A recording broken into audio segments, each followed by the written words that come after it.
বিজ্ঞানী অঙ্গ নবীজি। আবু বকর সিদ্দিকের সাপে কামড়াইছে, অঙ্গ নবীর থুতু দি বালা হয়ে গেছে। ঠিক না? আবু বকর সিদ্দিকের সাপে কামড়াইছে, অঙ্গ নবীর থুতু দি বালা হয়ে গেছে। আরে সেই যুগে কি ওজাবুদ্দ বেগুন ছিল নি? বলা সেই যুগে কি বিজ্ঞানীদের বিজ্ঞানী অঙ্গ নবীজি। আগের যুগের মানুষের অসুখ কম হইতো, অঙ্গ নবীর কাছে আইলে ভালা হয়ে যাইতো। আরে যারা বলেন মারহাবা। আগের যুগের মানুষের অসুখ কম হইতো, অঙ্গ নবীর কাছে আইলে ভালা হয়ে যাইতো। আরে সেই বালা কি এই যুগেতে কইতে হারবানি? বলো সেই বালা কি এই যুগেতে কইতে হারবানি? বিজ্ঞানীদের বিজ্ঞানী অঙ্গ নবীজি। এমন গা দয়াল নবী আর হাইবানি, এমন গা দয়াল নবী খুঁজা হাইবানি। বিজ্ঞানীদের বিজ্ঞানী অঙ্গ নবীজি। বলেন বিজ্ঞানীদের বিজ্ঞানী অঙ্গ নবীজি। মারহাবা মারহাবা মারহাবা। এখানে সুরটা ফলো করার দরকার নেই, কথাগুলো হচ্ছে সবচেয়ে বেশি লক্ষণীয় জিনিস। ঠিক কিনা বলেন? ফলো করার জিনিস কোনটা? এখানে কি নবীজির মুজিজাটাকে ফুটটা উঠছে না? আরো ধরে বলেন নবীজি কি বলবো, নবীজিকে নিয়ে কথা বললে তো শেষ হইতো না, রাত শেষ হইব কয়েক হাজার, কিন্তু আলোচনা শেষ। ঠিক না বা ঠিক? কারবালা নিয়ে একটা পুরনো গজল গাই, যদি পারেন আপনারা আমার সাথে গাইবেন। ধীরে ধীরে চালাও সরে সীমার আমারি গলা,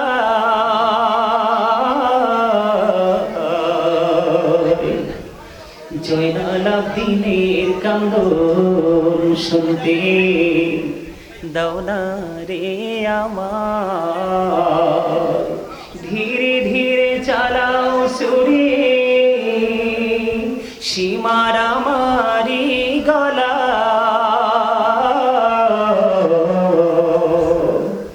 জয়নাল আবদিনের কান্দন শুনতে দাও না রে আমায়। আমার নানা নবী ছিলেন গুনাহগারের শাফি হলেন গো, এই গলায় দিতেন চুমা, এই গলায় দিতেন চুমা নানাজি সদা। জয়নাল আবদিনের কান্দন শুনতে দাও না রে আমায়। বলে ধীরে ধীরে চালাও সুরে সীমার আমারি গলা,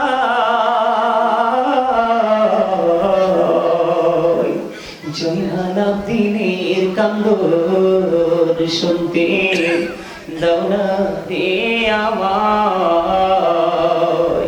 কোথায় রইলেন মা জননী তোমার হুসাইন ধরা শাই গো, সীমার বসিল মাগো আমারি সিনা। জয়নাল আবদিনের কান্দন শুনতে দাও না রে আমায়। বলেন জয়নাল আবদিনের কান্দন শুনতে দাও না রে আমায়। আমার গলায় দিলে সুরে কাঁদিবে আসমান জমিন গো, কাঁদিবে না পুরি খুদা আর সোম আল্লাহ।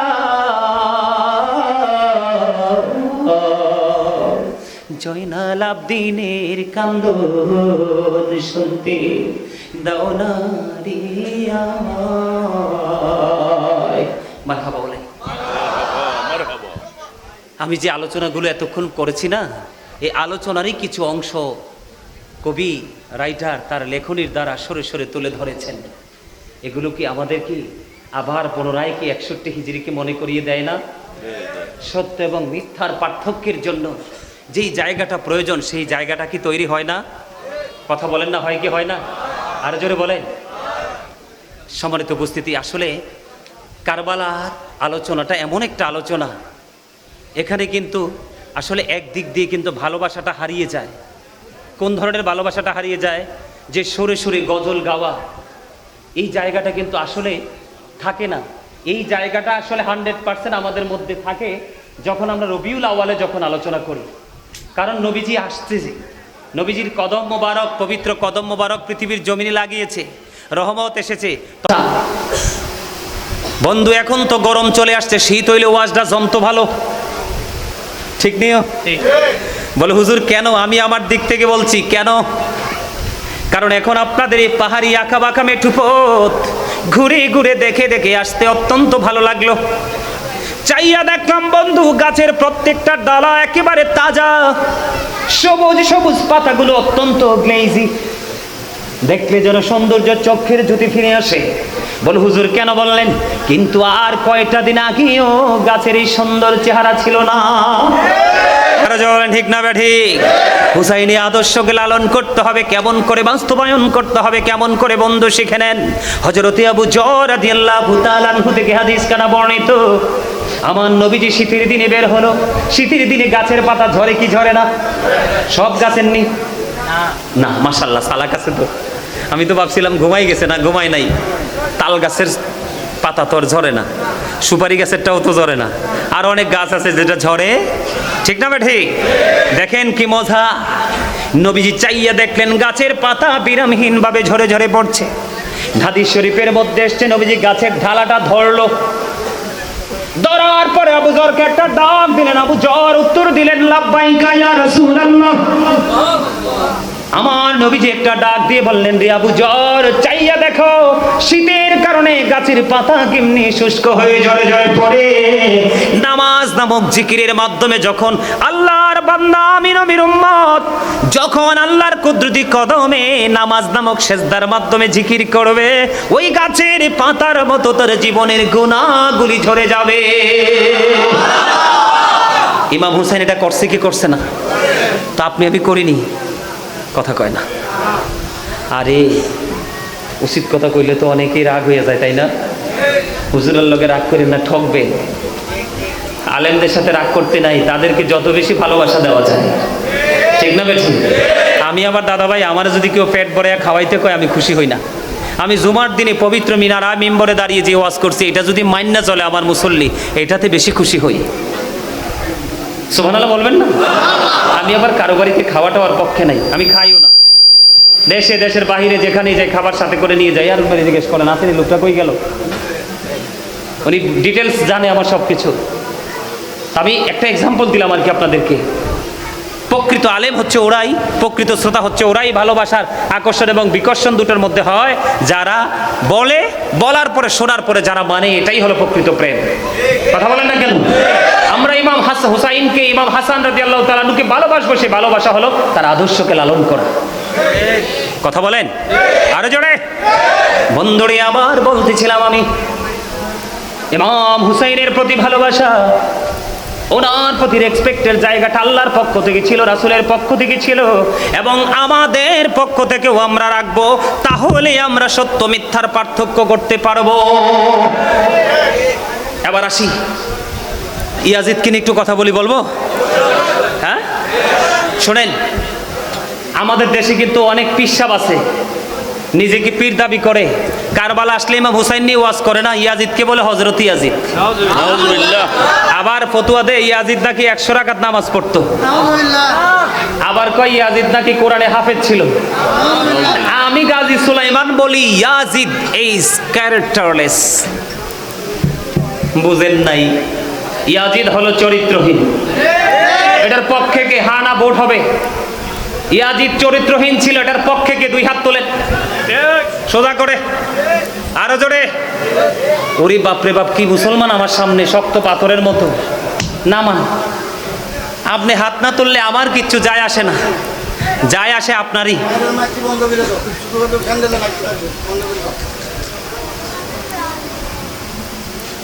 সমস্যা?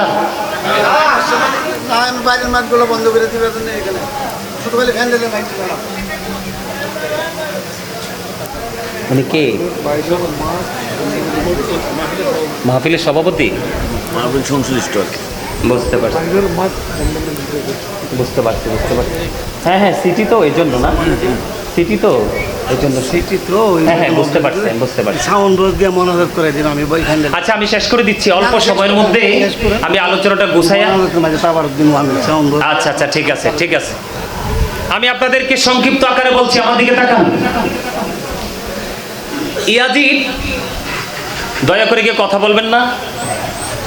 দয়া করে কথা বলবেন না। আমি আপনাদেরকে আলোচনার একবারে শেষ প্রান্তে আপনাদেরকে নিয়ে আসছি। গুরুত্বপূর্ণ দুইটা পাঠে আমি আলোচনা করব। কয়টা পাঠ? দুইটা পাঠ। একটা হলো ইমাম হুসাইনের মর্মান্তিক যে অধ্যায়। স্বাস্থ্য ভাই, তোমরা তিনজন, আমি তোমাদেরকে শুরু থেকে দেখছি, তোমরা তিনজন, তোমাদের এত কি কথা যেটা মাহফিলের প্যান্ডেলে এসে বসে বসে গরমের মধ্যে বলতে হবে? বাহিরে গিয়েও তো বলতে পারবা।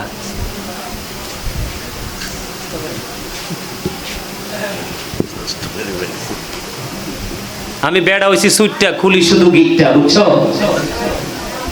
আমি বেড়া বেশি বড় না, তোমরা ধাক্কা দিলে উইরা যায়, তোমরা খালে করবো। কিন্তু এই জায়গাটাকে আমি যথেষ্ট রেসপেক্ট করি, কারণ আজকে আমি যা করছি এটা আমার এই দুনিয়ার বাজার না, বাজারটা হচ্ছে পরকালের। আপনি আমি এই জগৎ সব কিছুতে নগদ। কথা কয় না কেন? ভুল কইছি? সবকিছু নগদ না? আপনি টাকা দিবেন, আপনার ব্যাগে বাজার ঢুকবে, কিন্তু এই জায়গাটা বাকি। এটা কি? এটা দেখা যায় না, এটা শুধু ফিল করা যায়, অনুভব করা যায়। এটার বাস্তবতা দেখতে পাবেন দুইটা চোখ খেটে, ফিউচারে যখন প্রথম স্টেপ কবরে যাবেন তখন। এর আগে কিছু বুঝবেন না তো। এই জন্য বলছি, সব সময় একটা কথা মনে রাখবেন, আপনার আমার ভালো কাউকে লাগতেও পারে, নাও লাগতে পারে, এটাই স্বাভাবিক। এক একজনের এক একটা মত। ভালো না লাগলে চলে যাবেন, কিন্তু পরিবেশটাকে নষ্ট করার চেষ্টা করবেন না। এটা একটা রহমত, বরকতের একটা দিন রাত, এত নিয়ামতের কল্পনা করতে পারবেন না। আমি আপনাদেরকে বলি, ইমাম হুসাইনের যুদ্ধটা কেন হয়েছে, কারবালাটা কেন হয়েছে।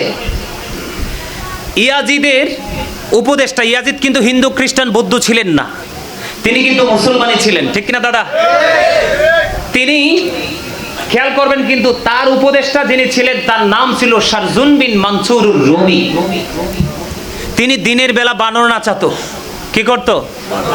তিনি দিনের বেলা বানর নাচাতো, রাতের বেলা তিনি মদের আসর বসাতো, অসৎ নারীদেরকে নিয়ে নাচ গানের ব্যবস্থা করত। নাউজুবিল্লাহ বলেন না?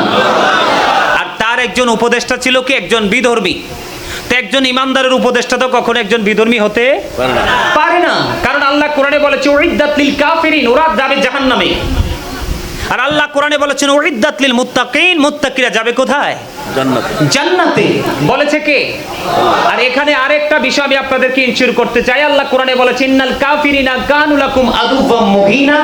আল্লাহ বলেছেন the heretics are the eternal enemy of the believers. ঈমানদারদের প্রকাশ্য শত্রু হলো বেঈমানেরা। বলছে কে? আল্লাহ। তাহলে রাসূলের কলিজার টুকরা একটা আদর্শ, উনি তো এমন অপরাধীর সাথে কি করতে পারে না, একমত হতে। ইমাম হুসাইনকে অনেক চাপ দেওয়া হয়েছিল গোপনে ইয়াজিদের হাতে হাত রাখার জন্য, কিন্তু তিনি রাজি। উনি বলেছিলেন আমি যা করব ওপেনলি করব, আমি লুকিয়ে করার পাত্র নই। ঠিক আছে? আর বন্ধুরে আমার, ইয়াজিদ চরিত্রহীন, এতটাই চরিত্রহীন ছিল সে এবং তার বাহিনী, যেটা আপনি আমি কল্পনা করতে পারবো না। বন্ধু, কোন বেঈমান কাফেরদের জীবনের ইতিহাসেও এমন ঘটনা খুঁজে পাওয়া যায় না। আমি আপনাদেরকে বলবো, ফুরাত নদীর পানি বন্ধ হয়ে গেল, একক যুদ্ধ শুরু হয়ে গেল।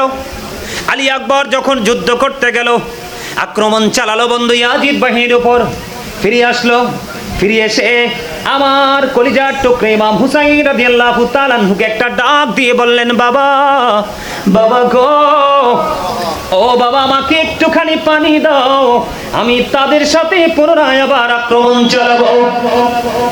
ইমাম হুসাইন রাদিয়াল্লাহু তাআলা আনহু একটা ডাক দিয়ে বললেন, বাবা বাবা গো, তোমার মতো আমিও তো পিপাসার্ত, আমার কাছেও পানি নাই।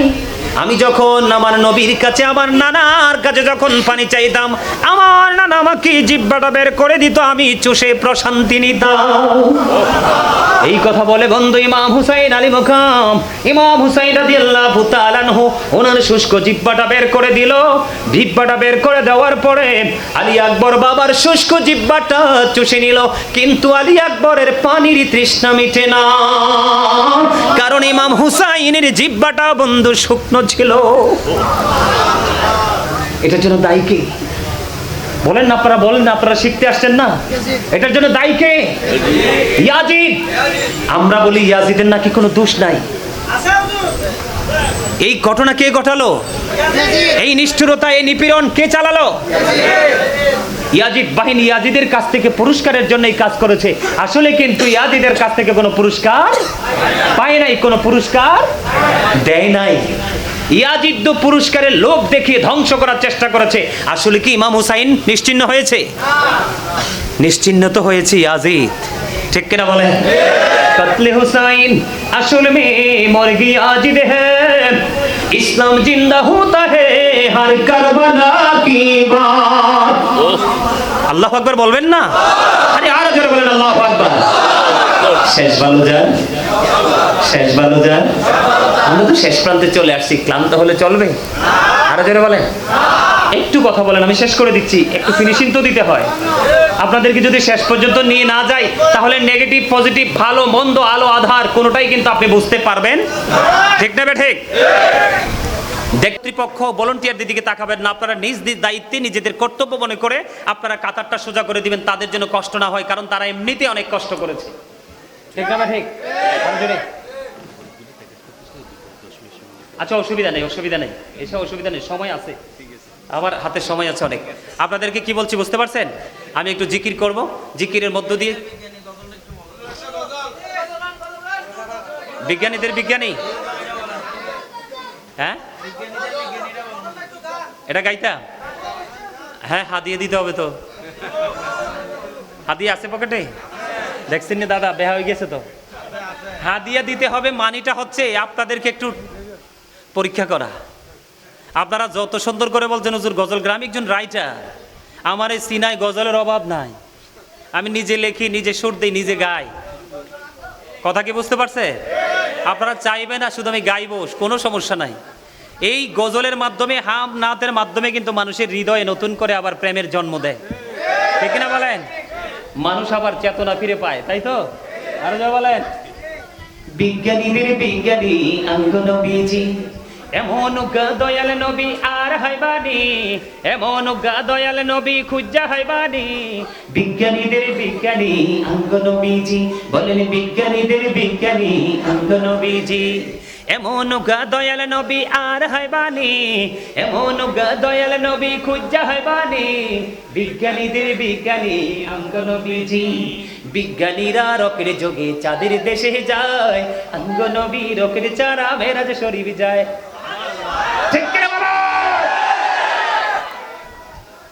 আবার কয় আমরা নবী বলে কিচ্ছু জানে না, আমরার মতো। তুমি তো মিয়া বিমান লইয়াও অ্যাক্সিডেন্ট করে নদীতে পড়া, কয়দিন আগে ওসিম জাওয়াদ মরছে না? বাস্তব কথা বলি আর কি, যেটা সবার চোখের সামনে এই যুগে পড়ছে না। ওসিম জাওয়াদ মরছেনি, কথা কয় না। আর আমার নবী কেমনে চলে গেল বোঝা যায় না। এখানে বেনজির ও বেমিসাল, ঠিক না? ঠিক। আমার সাথে সবাই গান, অনেক সুন্দর লাগবে, অনেক ভালো লাগবে। বিজ্ঞানীদের বিজ্ঞানী নবীজি, এমন দয়াল নবী আর হইবানি, এমন দয়াল নবী খুঁজা হইবানি। বিজ্ঞানীদের বিজ্ঞানী আঙ্গ নবীজি, বিজ্ঞানীদের বিজ্ঞানী আঙ্গ নবীজি। বিজ্ঞানীরা রকের যোগে চাঁদের দেশে যায়, আঙ্গ নবী রকের চারা মেরাজ শরীফ যায়। আরে ওই যুগে কি রকেট বিমানে গুণ ছিল নি? বলো ওই যুগে কি রকেট বিমানে গুণ ছিল নি? বিজ্ঞানীদের বিজ্ঞানী আঙ্গ নবীজি, সবাই বিজ্ঞানীদের বিজ্ঞানী আঙ্গ নবীজি, বলেন বিজ্ঞানীদের বিজ্ঞানী আঙ্গ নবীজি। আবু বকর সিদ্দিকের সাপে কামড়াইছে, আঙ্গ নবীর থুতু দি বালা হয়ে গেছে। ঠিক না? আরো জোরে। আবু বকর সিদ্দিকের সাপে কামড়াইছে, আঙ্গ নবীর থুতু দি বালা হয়ে গেছে। আরে সেই যুগে কি ওজাব দৌড়ে গুণ ছিল নি, বলা সেই যুগে কি বিজ্ঞানীদের বিজ্ঞানী আঙ্গ নবীজি। আগের যুগের মানুষের অসুখ কম হইতো, আঙ্গ নবীর কাছে আইলে ভালা হয়ে যাইতো। আরে যারা বলেন মারহাবা। আগের যুগের মানুষের অসুখ কম হইতো, আঙ্গ নবীর কাছে আইলে ভালা হয়ে যাইতো। আরে সেই বালা কি এই যুগেতে কইতে হারবানি, বলো সেই বালা কি এই যুগেতে কইতে হারবানি। বিজ্ঞানীদের বিজ্ঞানী আঙ্গ নবীজি, এমন গা দয়াল নবী আর হাইবানি, এমন গা দয়াল নবী খুঁজা হাইবানি। বিজ্ঞানীদের বিজ্ঞানী আঙ্গ নবীজি, বলেন বিজ্ঞানীদের বিজ্ঞানী আঙ্গ নবীজি। মারহাবা মারহাবা মারহাবা। এখানে সুরটা ফলো করার দরকার নেই, কথাগুলো হচ্ছে সবচেয়ে বেশি লক্ষণীয় জিনিস, ঠিক কিনা বলেন? ফলো করার জিনিস কোনটা? এখানে কি নবীজির মৌজেজাটাকে ফুটটা উঠছে না? আরো ধরে বলেন নবীজি কি বলবো, নবীজিকে নিয়ে কথা বললে তো শেষ হইতো না, রাত শেষ হইব কয়েক হাজার, কিন্তু আলোচনা শেষ, ঠিক না বা ঠিক? কারবালা নিয়ে একটা পুরনো গজল গাই, যদি পারেন আপনারা আমার সাথে গাইবেন। ধীরে ধীরে চালাও সরে সীমার আমারি গলা,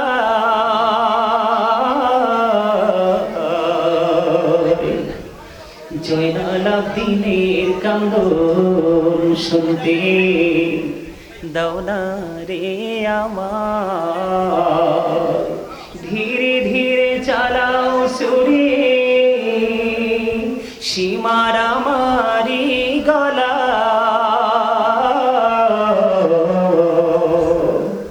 জয়নাল আবদিনের কান্দন শুনতে দাও না রে আমায়। আমার নানা নবী ছিলেন গুনাহগারের শফি হলেন গো, এই গলায় দিতেন চুমা, এই গলায় দিতেন চুমা নানাজি সদা। জয়নাল আবদিনের কান্দন শুনতে দাও না রে আমায়, বলে ধীরে ধীরে চালাও সুরে সীমার আমারি গলা,